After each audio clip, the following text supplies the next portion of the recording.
Olá, alunos do segundo ano A, B e C. Eu sou a professora Sandra Marília e estamos aqui para mais uma aula de biologia. Na aula de hoje, a gente vai falar sobre os componentes celulares. Isso mesmo, vamos falar sobre o trabalho das células e quais são os seus colaboradores. As nossas células, igual as nossas empresas, trabalham muito e trabalham em equipe para que você, eu e todos os organismos vivos consigam sobreviver. Vamos, então, entender um pouco mais como funciona a biologia celular. Mas, antes disso, prepare o seu caderno, o seu lápis, a sua caneta, o seu marcador de texto, o que você usa para fazer anotações. E não se esqueça de colocar a data. Outro detalhe também, agora em época de pandemia, não pode compartilhar nenhum desses objetos. Use o que é seu. Não se esqueça de permanecer com a máscara e, sempre que necessário, use álcool em gel. Preparados? Vamos lá?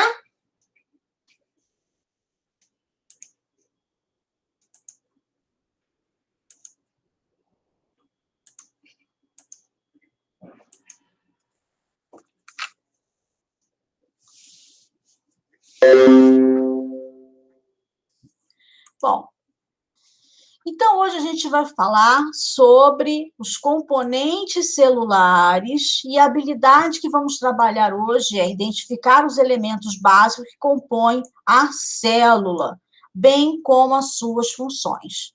Como eu falei para vocês, as células trabalham no nosso organismo de forma cooperativa. O que é isso?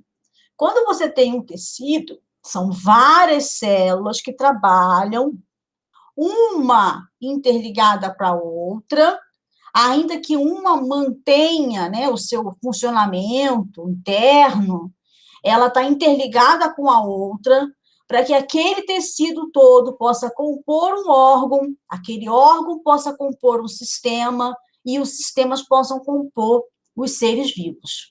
Então, as células são as menores unidades estruturais e funcionais dos seres vivos.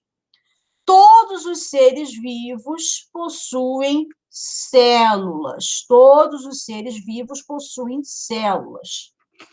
Essas células, elas possuem, ainda que uma especificidade, ou seja, uma célula do fígado tem uma função, uma célula do neurônio, por exemplo, tem outra função, uma célula muscular tem uma outra função, mas a composição dessas células, de uma forma geral, apesar de ter algumas diferenças, elas são muito parecidas. Então, a célula nossa, por exemplo, do fígado, né, ela tem uma composição muito parecida com a célula nossa que forma, por exemplo, tecido epitelial da nossa pele, por exemplo, o revestimento do nosso intestino, todas elas vão ter uma estrutura muito parecida, apesar de algumas funções específicas que são determinadas pelo DNA e pelo mecanismo de expressão gênica, que a gente vai falar um pouco sobre isso em aulas posteriores durante esse ano do nosso curso de biologia. Então, os organismos possuem células, exceto aqui os vírus, né, gente? Os vírus não são considerados seres vivos. Eles são considerados estruturas, né? Estrutura. Quando um vírus não está dentro do ambiente celular, não está parasitando uma célula, nós chamamos o vírus de partícula viral ou virion.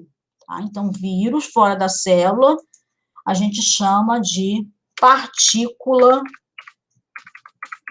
vamos lá, o nosso dicionário, né, de biologia, partícula viral, tá? Partícula viral é igual a vírus fora da célula. Então, a gente ouve na televisão, o vírus é dentro da célula, tá? de um ponto de vista biológico, né? A gente está aprendendo aqui a biologia, partícula viral é o nome do vírus fora da célula. Então, o vírus é uma partícula que só consegue se reproduzir dentro de uma célula. Então, ele não é considerado um ser vivo.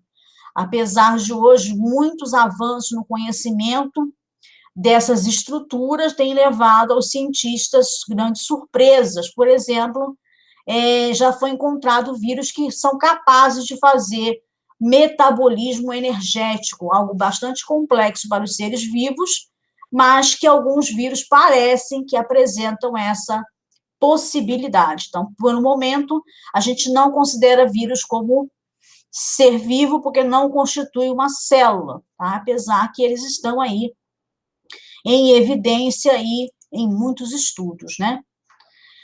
Mas, se todos os seres vivos possuem células, se essas células são muito parecidas, será que todos os seres vivos têm o mesmo tipo de célula?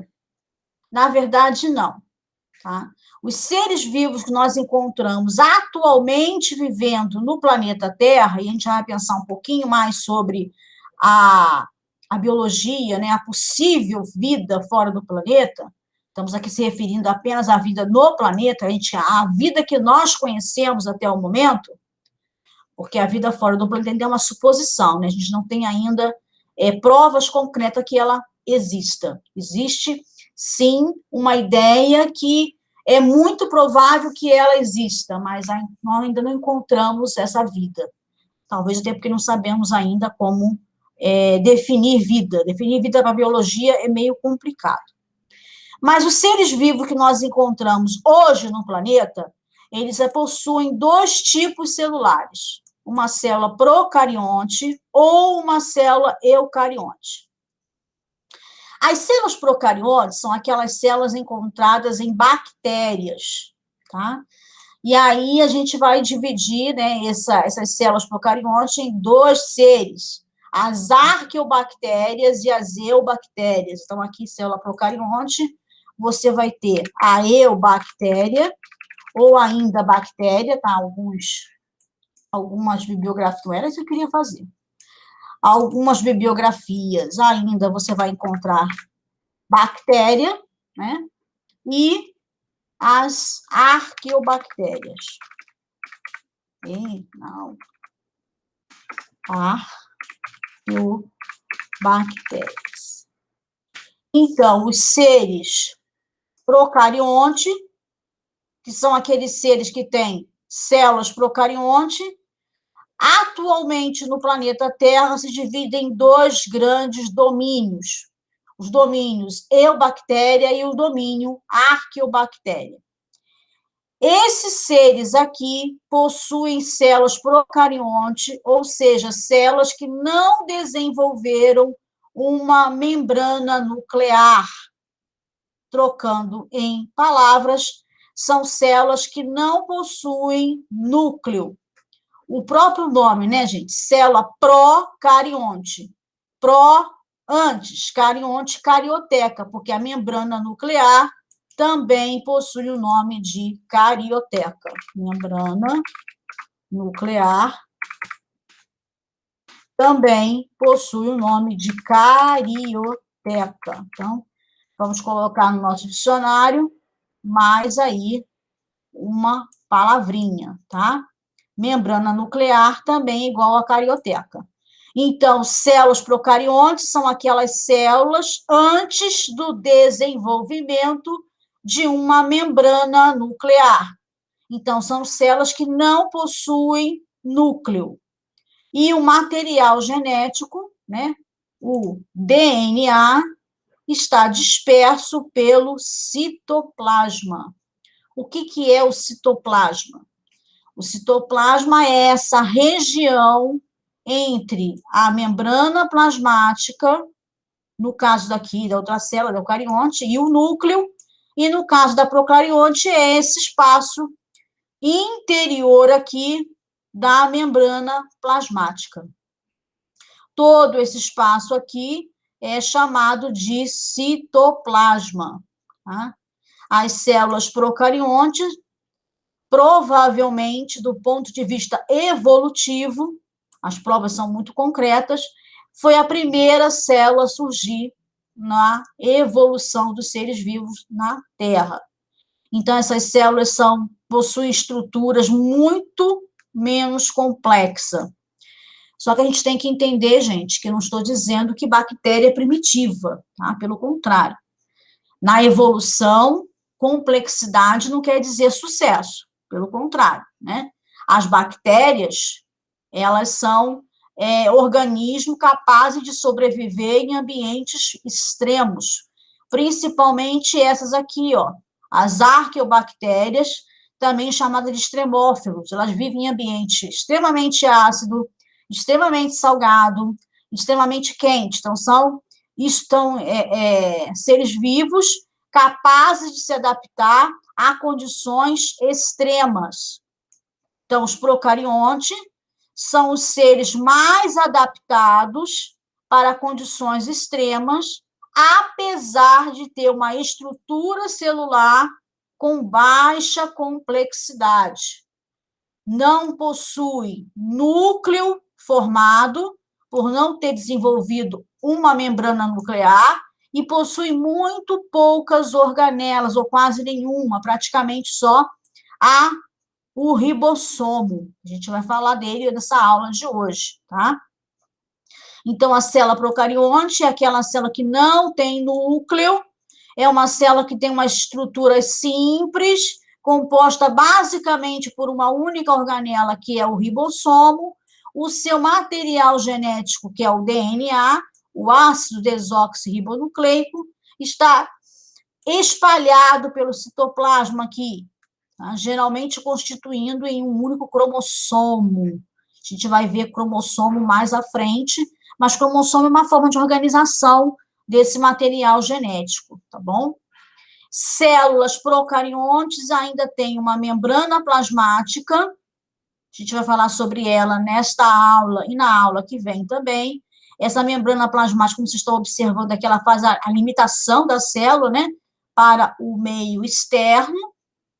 E bactérias ainda possuem, não só bactéria como planta também, né, mas bactéria que nos procariontes possuem também uma parede celular que é importante para a identificação desses organismos, principalmente aqueles que causam doenças.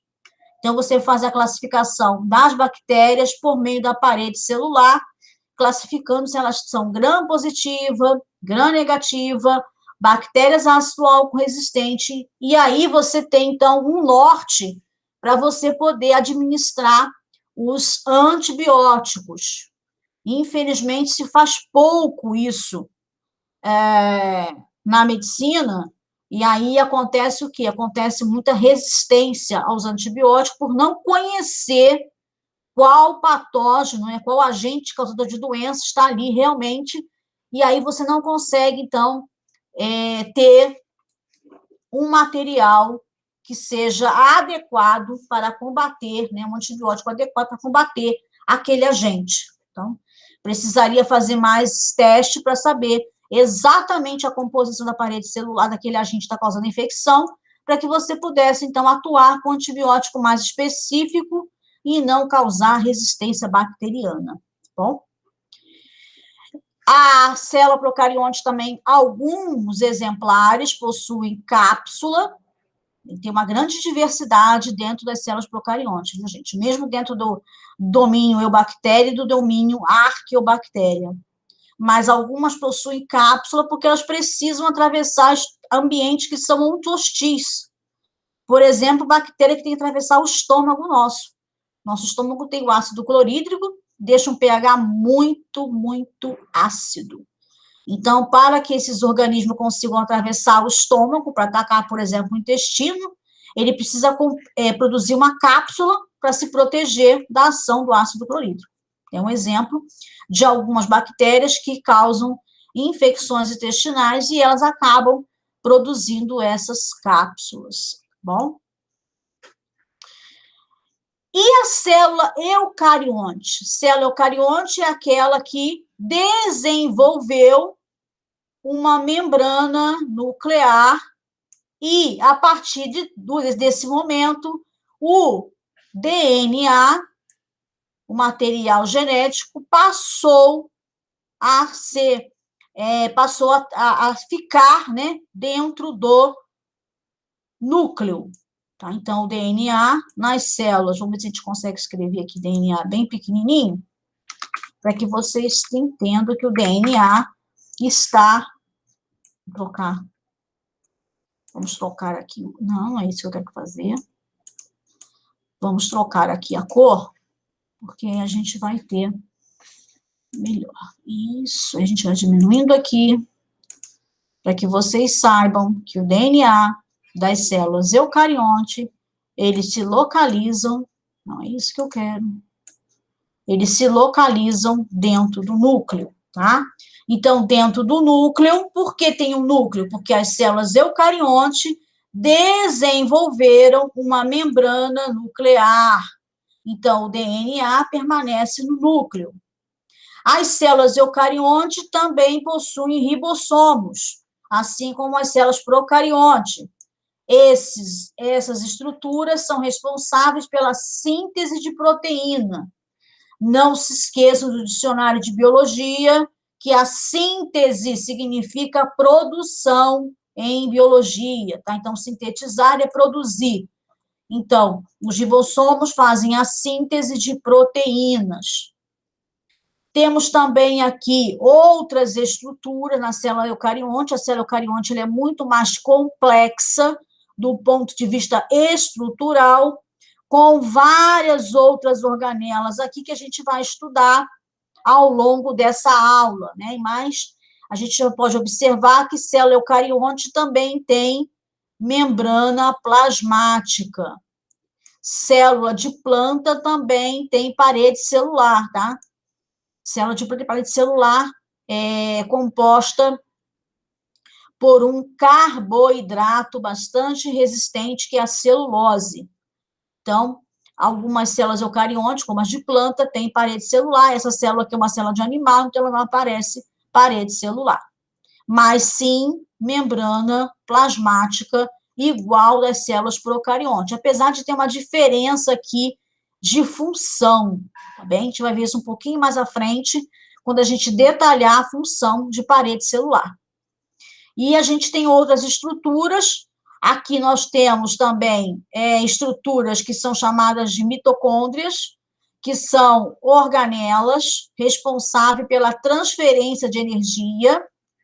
A energia presente nas ligações de moléculas orgânicas, como a glicose, ela é transferida no ambiente mitocondrial para formar a energia que as nossas células vão utilizar, chamada de ATP, que é uma matéria que a gente vai um pouquinho mais à frente também, porque ela requer um grau de maior complexidade e mais tempo, né? Então, você fica uma aula muito grande.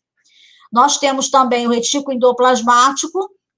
O retículo endoplasmático são dois tipos, né? Nós temos o retículo endoplasmático rugoso, que tem ribossomos associados. Eu já falei que tem ribossomo associado, ele está relacionado à síntese de proteína. E temos retículo endoplasmático liso, ou não granuloso, que não tem ribossomo associado, e que, neste caso, está a sua função está relacionada à síntese de lipídios importantes, como os esteroides, entre eles o colesterol também, tá? A gente vai ver um pouquinho mais à frente sobre isso também. E nós temos aqui o complexo de Golgi, complexo golgiense, que é uma estrutura responsável por empacotar produtos que a célula produziu, empacotar, ajeitar, né, para a exportação. Temos aqui ainda os lisossomos, que são estruturas que fazem lisar, quebrar, destruir, principalmente substâncias tóxicas às células, são neutralizadas nessas estruturas aqui, apesar que outras estruturas também fazem neutralização de substâncias tóxicas, mas o lisossomo tem um papel fundamental também em algumas situações, bom? Então, a gente vai dar continuidade, a gente vai só rever aqui os conceitos que eu falei para vocês, né, das células procariontes, aqui é mais para vocês terem anotado, né, escrito o que eu falei para vocês. Então, as células procariontes não apresentam material genético envolto em uma membrana nuclear. Nunca esquecer que membrana nuclear também recebe o nome de carioteca, como nós colocamos aqui no nosso dicionário de biologia, tá? Então, essa membrana nuclear, ela não aparece em células procariontes, portanto, o núcleo não existe. O material genético fica disperso pelo citoplasma. Ela também é uma célula menos complexa, por não apresentar essas estruturas aqui. E aqui colocamos um exemplo de bactérias e cianobactérias, e nós já vimos que essas células procariontes, elas estão em dois grandes domínios, né? Que é a eubactéria e o arqueobactéria. Bom, gente? E aqui o domínio eucária. As células eucariontes constituem o domínio eucária. Tá? Não, ele não escreveu. Ah, sim, escreveu errado. Vamos lá. Ele não quer escrever. Eucária. Ele não quer escrever. Vamos tentar de novo. Vamos apagar e tentar de novo. Não, ele não quer escrever.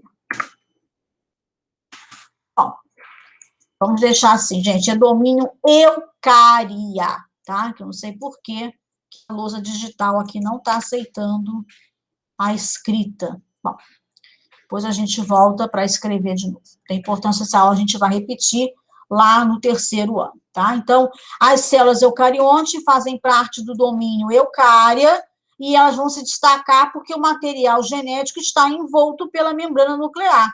Então, essas células possuem um núcleo verdadeiro. O que é um núcleo verdadeiro? Um núcleo que foi formado porque existe uma membrana nuclear. Tem várias estruturas, como nós vimos anteriormente, e são encontrados em diversos filos, né? Aqui, os protozoários, os fungos, os animais e as plantas, tá?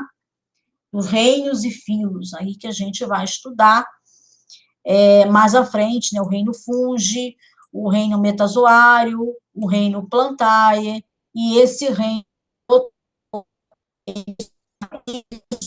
tá, gente? Esse reino está em desuso porque protozoários aqui são organismos muito diferentes. Então, você tem protozoários e algas aqui. A tendência da sistemática é separar esse reino aqui e colocar protozoários e algas diferenciados, tá bom? Mas a gente vai ver um pouquinho mais à frente, lá no terceiro ano, vamos ver sobre os filos e sobre os reinos aqui representados, que eu já falei para vocês, reino plantae, reino metazoária, reino fungi, reino protozoa, ok? Então, temos que entender uma coisa, como você fala, todas as células têm membrana plasmática, certo? Certo. Todas as células têm citoplasma, certo? Certo.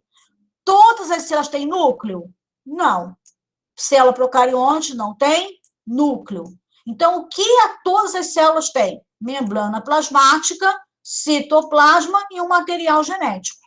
O material genético está na forma de ácido desoxirribonucleico. Você aceita aqui agora, né? A gente escrever. Não está aceitando. Não sei por que ele não está aceitando aqui. Mas o material genético, ele é o DNA, tá bom? Ele é o DNA.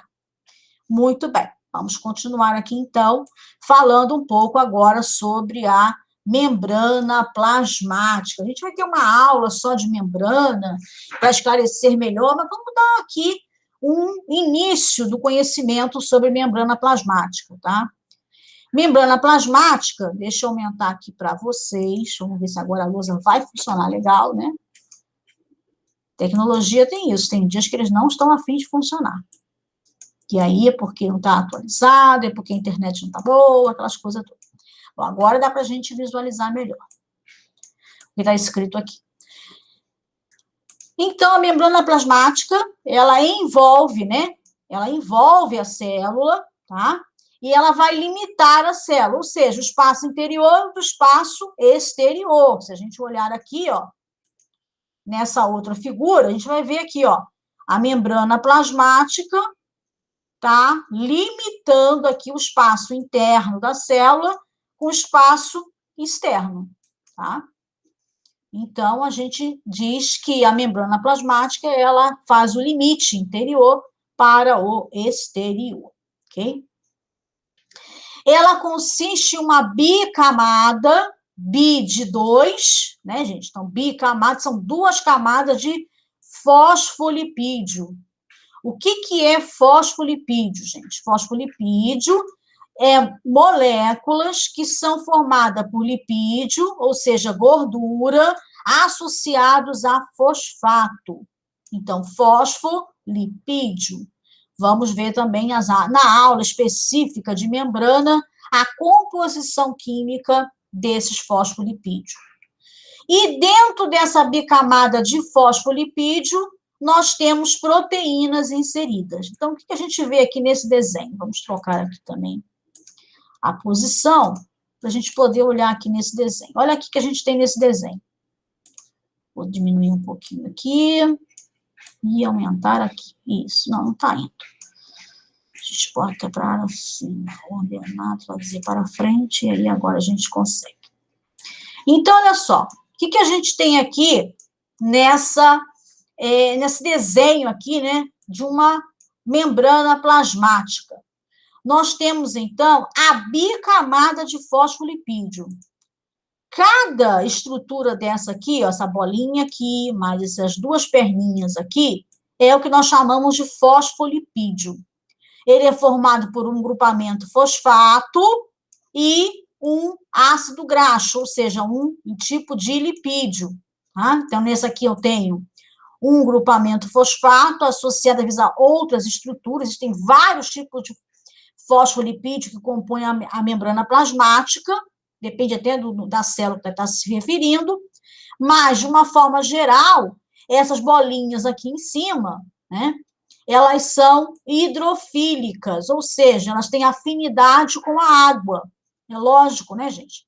Porque o ambiente exterior aqui da membrana, ele é composto basicamente de água. Nosso organismo possui muitos e muitos e muitos moles de água, muitos e muita quantidade de água. Então, o ambiente externo é formado por água.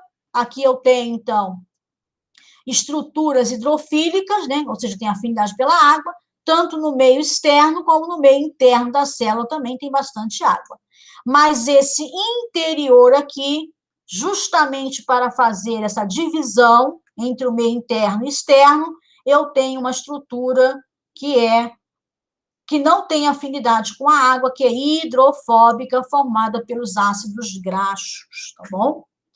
E lá naquela definição que a gente acabou de ler, diz que nós temos proteínas associadas. E realmente nós temos. Nós temos proteínas alfa-hélice, que são esse cachinho aqui, né, que a gente chama de alfa-hélice, tá? Nós temos proteínas de canal, nós temos proteína periférica, nós temos proteína integral, que são aquelas que atravessam, umas atravessam, tá vendo? A membrana de fora a fora, outras não atravessam. O que essas proteínas fazem aqui, gente? Essas proteínas ajudam na função da membrana plasmática, que é o controlar a entrada e a saída. Se a membrana faz o limite entre o meio interno e o meio externo, ela tem que controlar o que entra e o que sai. E como é que ela faz isso? Ela faz isso trabalhando com essas proteínas aqui, tá? Controlando a entrada e saída. Mas faz só isso, professora? Não. A membrana também é o local de reconhecimento celular. Se a célula recebe alguma coisa, alguma molécula, né? Se a célula precisa ser reconhecida pelo seu próprio organismo, também existem carboidratos associados a proteínas que também vão fazer aí o reconhecimento celular. Então, existem receptores de reconhecimento celular. Quer ver um exemplo triste? O ACE2. O ACE2 é um receptor celular que é presente em células do pulmão, células dos astrócitos, são receptores celulares que trabalham no mecanismo, né, de controle lá do aldosterona, mas também é um receptor que o COVID-19 se liga. Então, para o COVID-19 causar doença, ele precisa se ligar no ACE2. Quando ele se liga no ACE2, ele atrapalha totalmente o funcionamento do organismo, porque esse ACE2 é um receptor que vai receber vários comandos, várias funções para o funcionamento da célula. Então, quando o coronavírus se liga no ACE2, ele atrapalha demais a célula trabalhar, e esse ACE2 é um tipo de receptor que está na membrana celular, bom? Nós temos um vídeo falando sobre isso, vou deixar a descrição para vocês depois. Quem tiver curiosidade de entender como funciona essa ligação, né, do Covid-19 com esse 2, de uma forma bem científica, bem biológica, a gente pode, é legal vocês assistirem, tá bem? Outra estrutura que tem aqui, ó, é o colesterol. Todo mundo diz que colesterol não presta, colesterol é uma porcaria, gente. O colesterol é importante para o nosso organismo, tá? Ele é usado, ele é sintetizado no fígado, ele é usado para manter a estrutura da parede celular e também para a fabricação de hormônio, né? Os hormônios esteroides também usam colesterol, assim como também vitamina D. O problema do colesterol, do seu excesso, é questão de metabolismo alterado, quando você tem problemas já metabólicos, como diabetes, ou quando você tem outros fatores associados, como hipotireoidismo. Então, você tem um problema metabólico de síntese de lipídios, de gordura, né? O colesterol é um lipídio, e aí você tem, então, uma alteração dessa função, tá bom? Principalmente de proteínas de transporte. Então, as proteínas de transporte estão meia, vamos dizer assim, vamos chamar uma palavra mais fácil de entender, meia não funcionando muito bem, e aí acabam transportando muito colesterol, enchendo do conteúdo de colesterol, e dá um trabalho, dá um problema danado para o nosso organismo. Bom, mas o colesterol, de uma maneira biológica, controlada, quando não há uma patologia, ele é uma molécula muito importante, e ele ajuda aqui a manter a estrutura da membrana plasmática. Por quê? Porque a membrana é formada por lipídio, por gordura, vocês imaginam que não seja uma coisa lá muito rígida, né? Então, para manter isso aqui mais rígido, né, mais fácil de se desistir, vamos chamar assim, né? Então, eu tenho aqui o colesterol. Isso aqui é tudo muito, muito, muito mole, tá, gente? Vocês vão ver um videozinho na próxima aula e vão ver como isso aqui é extremamente mole, tá bom? Vamos arrumar aqui agora esse material para que vocês tenham depois para estudar, né? Então, a gente já falou aqui, né, que as membranas... Vamos ver que tem mais aqui para a gente poder comentar. Então, gente, em algumas células, além da membrana plasmática, já falamos sobre isso, existe a parede celular, que em bactérias ela está relacionada principalmente a diagnóstico, e em células vegetais a gente já também falou que é sobre a celulose, né, que é um polissacarídeo, é um carboidrato, um açúcar extremamente rígido que a planta tem, por isso que a gente usa a madeira para fazer móveis, ok? Ajeitadinho já para vocês poderem depois aí fazer a anotação do caderno de vocês. Não é necessário copiar tudo, viu, gente? Mas quem achar necessário, quem tiver curiosidade de estudar, de aprender, legal, isso aqui, eu aconselho, sim, a colocar no caderno, tá bom? Mas copiar partes principais, sim, tem que copiar, sim, tem que ter o registro no caderno, ok? Vamos lá. E aí a gente continua falando sobre o citoplasma. Então, o citoplasma é uma região delimitada pela membrana plasmática. Nas células eucariontes, o citoplasma está localizado entre a membrana e o núcleo. Já falamos sobre isso também, né, gente? Porque célula eucarionte tem membrana nuclear, carioteca, por isso tem núcleo. Esse citoplasma está envolto em uma matriz gelatinosa chamada de citossol. Alguns livros, algumas bibliografias, usam isso aqui como sinônimo, citossol e citoplasma. Citoplasma é o local e citossol é a substância que forma aqui, que preenche esse espaço aqui como se fosse uma gelatina. Bom? E aí, nas células eucariontes, você vai encontrar, né, o retículo endoplasmático rugoso, o retículo endoplasmático liso, complexos de Golgi, mitocôndrias, ribossomos, peroxissomos, e aí vai para as outras organelas. Bom? O material genético, a gente vai estudar também em aulas posteriores, que biologia celular tem muita coisa para falar. Ele, nas células eucariontes, ele está protegido pelo núcleo celular. O material genético, né? A gente sabe que ele guarda as informações genéticas para uso da célula. Então, como é que essas informações são processadas, mas agora a gente não vai falar sobre isso, porque é um conteúdo extenso. Bom? E aí, vamos falar da primeira organela, que é o retículo endoplasmático. Muito bonito e interessante, né? O retículo endoplasmático é uma organela presente somente em células eucarionte. Ele é um labirinto de várias vesículas, de várias estruturas que formam isso daqui, ó, tá? Ele se espalha pelo citoplasma, ele ocupa um espaço enorme do citoplasma, e ele está dividido em dois tipos, o rugoso e o liso, tá? Então, ó, rugoso e liso. E por que esse é chamado de rugoso? Porque ele apresenta um monte de bolinhas aqui. Vocês estão conseguindo visualizar, como se a gente consegue aumentar isso aqui, vocês poderem ver, tá? Vamos lá, depois a gente conserta. Ó, tá vendo essas bolinhas aqui? Tem um monte de bolinhas aqui, de pontinhos. Esses pontinhos aqui é porque o retículo endoplasmático rugoso, ele tem ribossomos associados. Por que ele tem ribossomo associado? Porque está relacionado à síntese de proteína. Qualquer proteína? Não. Proteína de exportação, tá, gente? Então, o ribossomo, ele faz a síntese de proteína em dois locais diferentes. Ou ele faz no citossol, quando a proteína é para uso interno da própria célula, ou ele vai fazer a síntese associada ao retículo endoplasmático rugoso, tá? Quando a proteína é para exportação. E aí, o que vai acontecer?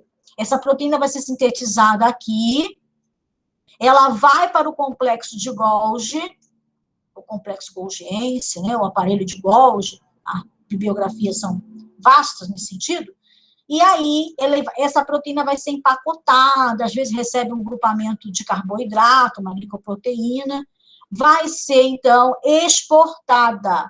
Então, quando uma proteína é exportada para o posterior da célula, ela vai, então, ser sintetizada no retículo endoplasmático rugoso e, de seguida, vai para o complexo de Golgi, onde ela vai ser embalada. Vamos pensar se você produz uma coisa na sua casa para vender. Então, você produz um bolo. Você fez um bolo. Você pode entregar aquele bolo sem uma embalagem para o seu cliente? Não, você não pode. Então, você tem que embalar o bolo, colocar o bolo numa embalagem, colocar o endereço para você poder entregar a sua mercadoria. É o que acontece com a célula. Ela produz uma proteína de exportação e ela precisa mandar para algum lugar. Tem que ter uma embalagem, tem que ter um endereço, tem que ter alguma coisa. Então, quem faz isso é o complexo de Golgi. O ribossomo produz, aqui associado ao retículo endoplasmático, porque precisa embalar aquela proteína. Bom? Já o retículo endoplasmático liso, ele também faz síntese, mas não de proteína, não. Ele faz síntese de esteroides, principalmente lá no fígado, né, gente? Tá lá trabalhando, fazendo lá o colesterol, tá? E também faz a síntese de fosfolipídio. Para que serve fosfolipídio, gente? Para constituir a membrana plasmática, né? Também faz hidrólise de glicogênio. O que é hidrólise de glicogênio? Quebra o glicogênio. O que é o glicogênio? O glicogênio é a forma que a nossa célula armazena energia. A nossa célula armazena energia em duas formas, tá? Energia, na forma de energia, não, né? Imagina a fonte que ela pode usar para transformar em energia, tá? A palavra certa é essa. São duas fontes principais, o glicogênio e o triacilglicerol. Quando você come para burro, o seu organismo pega aquilo que sobrou, que o seu organismo não precisou de energia, e transforma primeiramente em glicogênio. Isso ele faz sempre, você comendo muito não, tá? E aí o que acontece? No tempo que você não está comendo, o seu organismo tem que funcionar, meu filho, tem que funcionar. E a energia vem da onde? Do sol? Não, você não faz fotossíntese. Então, a energia vem da hidrólise do glicogênio primeiro. Algumas estruturas nossas só usam glicogênio, tá? Como o nosso sistema nervoso central. O neurônio só usa glicogênio. Outras células vão usar um outro tipo de estrutura, outro tipo de molécula, que é o triacilglicerol. E aí, quando você fica em jejum, o seu organismo vai lá, cata o triacilglicerol, usa a energia daquelas ligações do triacilglicerol para montar a sua molécula de energia, que é o ATP. Tá bom? A gente vai ver isso nos posteriores, é bem interessante. E o liso também trabalha, né, tentando se livrar de substâncias tóxicas, principalmente o álcool, também acontece aí no fígado. Fica sobrecarregado, gente. O fígado é uma estrutura bastante sobrecarregada, tá bem? Então, o liso, síntese de lipídio, desintoxicação, e o rugoso, síntese de proteína de exportação, tá bom? Complexo de Golgi, a gente já falou bastante sobre ele, principalmente na sua função de fazer as vesículas. O que é montar uma vesícula, gente? Uma vesícula em biologia é uma estrutura onde você coloca alguma coisa, uma bolsinha, alguma coisa, tá? Uma embalagem, né? Vamos chamar embalagem, fica mais fácil. Então, o complexo de Golgi, ele faz essa embalagem aqui, ó. Principalmente para quem, gente? Para aquelas proteínas que vão ser exportadas. Então, a gente costuma dividir o complexo de Golgi em duas regiões. A região de formação e a região de maturação, tá? Essa região de formação, ela vai receber, né, as vesículas, ou seja, o material que vem do retículo endoplasmático rugoso, e vai fundir a sua membrana para mandar para fora. Mas antes disso, tá bom? Ela vai gerar essas vesículas aqui para colocar também nessas estruturas. Então, diferenciada em dois tipos de função, tá bom? Aqui tem uma pequena descrição de como essa estrutura foi descoberta, né? Quem foi o pesquisador que chegou ao final de solucionar o trabalho dessa estrutura aqui, que era um monte de pilha, um monte de coisa em cima, né? Um monte de coisa empilhada, ninguém entendia muito bem, tá bom? E também as outras funções do complexo de Golgi, gente. Outra coisa importante é não se preocupar, por enquanto, nessa fase cis, fase de formação, fase de maturação. Isso aqui é muito específico ainda para o ensino médio. Então, eu fiz um comentário bem rápido para vocês, porque vocês não precisam se preocupar tanto com essa questão aqui. É mais uma forma geral, né? É mais um aprendizado básico sobre essa estrutura aqui. Quem tiver interesse no seu projeto de vida de seguir a área de ciências biológicas, né? A parte de biologia, de medicina, então, aí sim precisa se preocupar um pouco mais com isso aqui, tá bom? Então, o complexo de Golgi é uma organela relacionada em funções importantes, como processamento de lipídios e proteína, né? Por que é processar, gente? Pegar o lipídio e a proteína, às vezes, colocar, por exemplo, tem a proteína pronta lá, mas ela só funciona se tiver um carboidrato. Então, o complexo de Golgi vai lá, tá com carboidrato, né? Ele arruma as coisas todas bonitinho.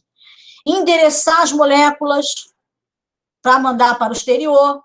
Então, eu quero exportar uma molécula tal, vai para onde? Tem que colocar o endereço. Quem coloca o endereço? O Golgi, tá bom?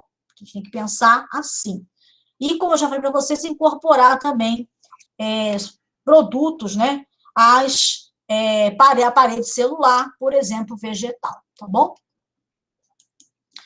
E os ribossomos. O ribossomo, a gente já falou bastante dele, né? O ribossomo, ele faz a síntese de proteína e ele está relacionado a duas grandes funções, dois grandes lugares, aliás, a função dele é sempre a mesma, que é sintetizar, fabricar proteína. Ele pode estar no citossol, trabalhando, fazendo as proteínas do uso da célula, ou estar no retículo endoplasmático rugoso, quando as proteínas são de exportação, tá, gente? gente vai falar um pouco mais de ribossomo de novo e entrar um pouco mais nessas descrições aqui, quando a gente fala sobre tradução da proteína. Isso é uma aula que a gente vai ver lá quando a gente fala sobre DNA, sobre transcrição, replicação.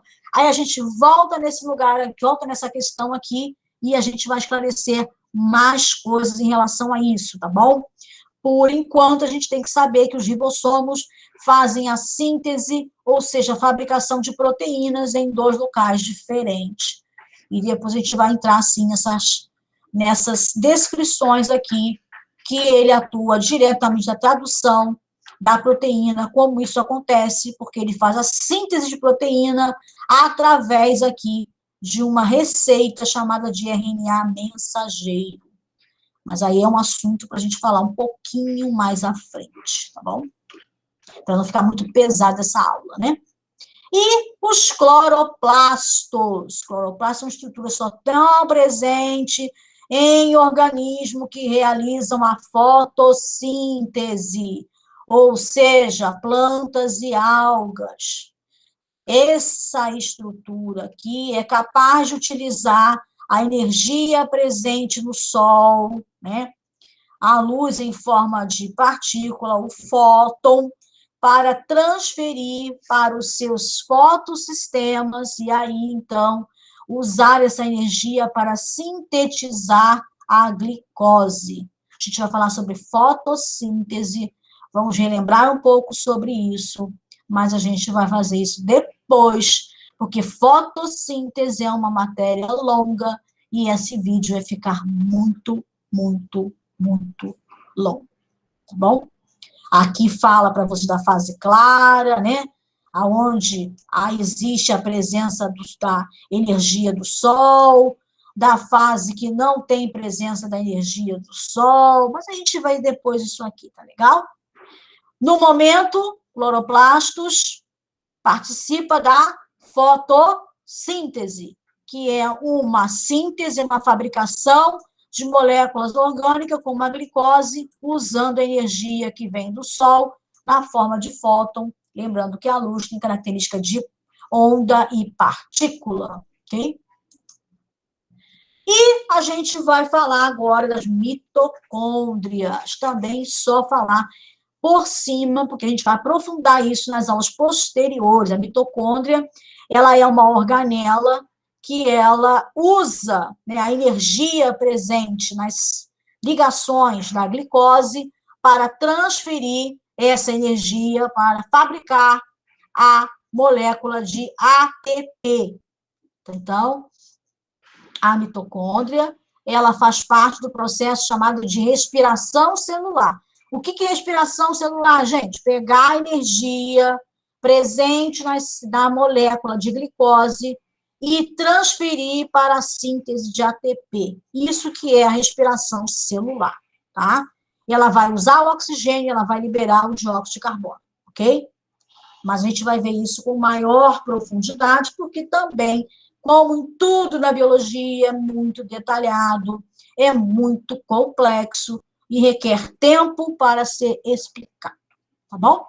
Por enquanto, então, mitocôndria, ela faz o quê? Transfere energia da molécula de glicose para a síntese de ATP, ok? Processo chamado de respiração celular, bem? O restante aqui a gente vai ver depois, né? O surgimento da mitocôndria e daí por diante. Quem tiver curiosidade pode até ler, mas não se preocupa com isso nesse momento. E aí a gente, então, tem aqui, né, um mapa de membrana celular, a gente já falou bastante sobre isso aqui. Eu coloquei só para que vocês tenham mais um conteúdo para estudar, porque falei muito, mas naquele texto lá não tem tudo que a gente colocou aqui, tá bom? Também não vai se preocupar com essas funções aqui, porque a gente vai estudar, como eu já falei para vocês, só uma aula de membrana celular. Então, não vamos começar agora a querer, né, saber tudo de biologia celular. A gente já comentou a grande parte das coisas que tem aqui, mas ainda tem coisa para falar, sim, de membrana celular, mas a gente não se preocupa com isso agora, tá bom? E vamos dar uma paradinha por enquanto, para a gente poder descansar. E no próximo vídeo, na próxima aula, a gente então vai ver o restante, vamos ver um vídeo de células, para a gente conseguir realmente entender como funciona a biologia celular. Vamos voltar aqui, então. Vamos voltar para a nossa parte aqui. Então, nós vimos hoje do quê? Componentes celulares. Falamos sobre as principais organelas, né? Ainda tem muita, muita coisa para falar sobre essas estruturas, tá bom? Gente, tem que fazer a anotação no caderno de vocês. Não dá para esquecer de colocar a data, tá bom? E, assim, copiar tudo não é necessário, mas pontos principais, sim. Ah, como é que eu vou saber os pontos principais? Estudando e lendo. Não tem outra alternativa, tá, gente? Não tem outra alternativa se você não lê. Ah, eu vou copiar tudo, então. Então, copia tudo. Quanto mais você copiar, mais você vai aprender e melhor para você, tá bom? Essa aula fica por aqui. Espero que vocês tenham gostado dessa aula. Cuidem-se, cuidem da sua família. E não se esqueça de fazer a anotação e assistir a aula do CNSP no mesmo dia, na segunda-feira, sempre no mesmo horário. A gente se vê lá. Beijo no coração de vocês e estudem. Tchau para vocês.